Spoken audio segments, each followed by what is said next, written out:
My point is that the Quran, if we go by modern science, is full of contradictions.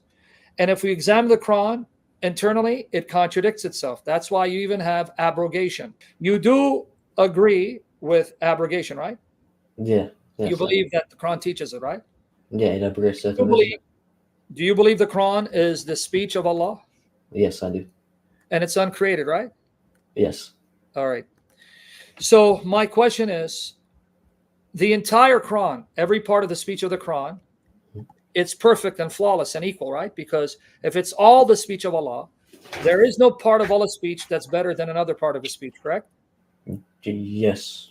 You agree with that, right? Yeah, I would agree. Okay. Now, you just said the Quran is a speech of Allah, it's uncreated. Yeah. And there is no part of Allah's speech that's better than another part, right? Yeah. And the ayat of the Quran, they are the speech of Allah, correct? Yes. Okay. Chapter 2, verse 106, Surah Al-Baqarah, 106. Nothing of our revelation do we abrogate or cause to be forgotten, but we bring in place one better or the like thereof, similar. Okay, now I'm going to ask you a question. You just said the entire Quran is the speech of Allah, and no part of Allah's speech is superior to another part, right? Yeah. But here it says there are some verses of the Quran that are better than others. How is that possible? Better in what sense? Any sense. How can any part of Allah's speech be better in any sense? My question to you is, how can any part of Allah's speech be better in any sense than another part? Maybe it's like in the humans, it's like better for humans. Better for humans. So yeah, like you're easier. saying that some of Allah's speech is actually more conducive and beneficial for humans. So some parts of Allah's speech is less conducive? No. Actually, no. I retract that. No, I retract that. This is all right. Okay, so then which is it? I'm trying to figure out.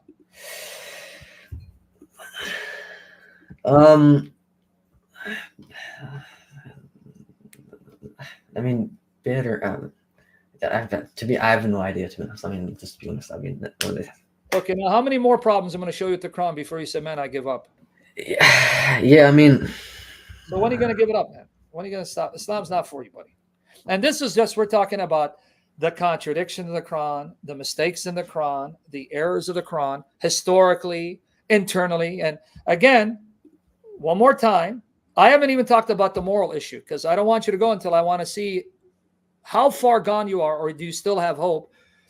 Because I have some problems when I read the Quran, because the Quran is supposed to be carried out by Muslims till the last hour. And I'll get to that in a minute. But one more time, you believe the Quran is uncreated. Yeah. It is the speech of Allah, and there's no part of Allah's speech that's better. So then how can one part of the Quran be better than another part? I don't know. Okay, that's good. You're honest. Your honesty will lead you to the truth, because God loves an honest heart, a humble heart, not a heart full of error or pride or arrogant. All right. Are you okay with your prophet abolishing adoption? Didn't he adopt a child? And then he abolished adoption because he took that child's wife. Took his wife? Yeah. Zainab bin Jash. Zayd ibn Haritha, he adopted him, but then when Zayd married Zainab, Muhammad lusted for her. Allah had Zayd divorce Zainab so Muhammad could marry her. And then he abolished adoption because people were making fun of him. Oh, Muhammad took his son's wife, so he abolished adoption. Yeah, that's in 33, 37, brother. This is Quran, and I'm going to give you Muqattal ibn Sulaiman Tabari. Man, I'm not making this up. And remember when you said to him, Zayd ibn Haritha, we're looking at the right screen here, the freed slave of the Prophet, on whom Allah has bestowed grace, and you have done favor because he had set him free. Keep your wife to yourself and fear Allah. But you hid in yourself. You hid, but you did hide. You hid in yourself. So he told him, keep your wife, but he was hiding what was in his heart. What Allah has already made known to you, that he will give her to you in marriage. Are you not bothered by this? Zayd, his son, adopted son, married, and Zayd said, I'll divorce her. Muhammad said, no, keep her. But then Allah is rebuking Muhammad. You're hiding in your heart what you knew our will was, that he divorced her so you can marry her. Are you okay with a man taking his adopted son's wife, making that woman the mother of his adopted son?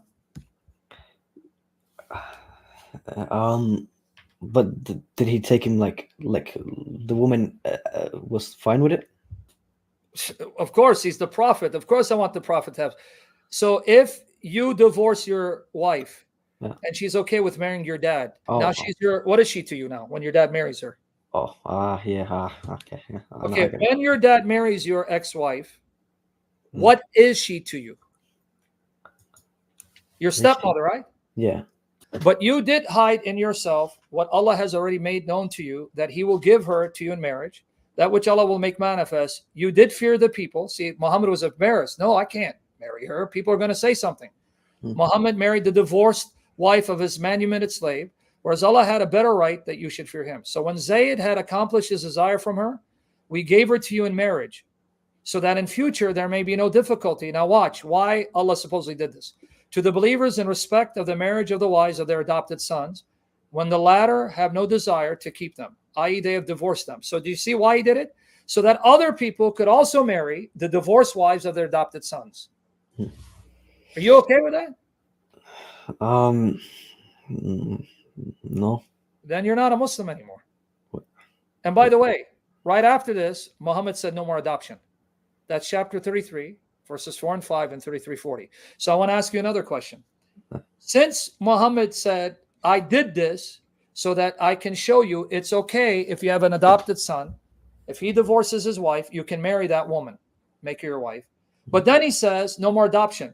So then what kind of example is Muhammad setting when Allah knew he's going to abolish adoption? I don't know, to be honest. You know, I know you don't know. Now you're troubled. Now, when you get a chance, you can reach me out at Skype. I just sent you my Skype name in private. Contact me. We'll talk more. But you just left Islam. You just pretty much denounced Islam because you said you're not comfortable. No, you're not okay with it. And that means you still have some morality in you. There's hope for you. And may Jesus reveal himself to you, because you need to leave Muhammad. In comparison to Jesus, I'm sorry. I don't want to offend you. In comparison to Jesus, he's garbage. Can I ask you questions on Skype? Yes, and we'll talk. Okay. Thank you, man. I appreciate this.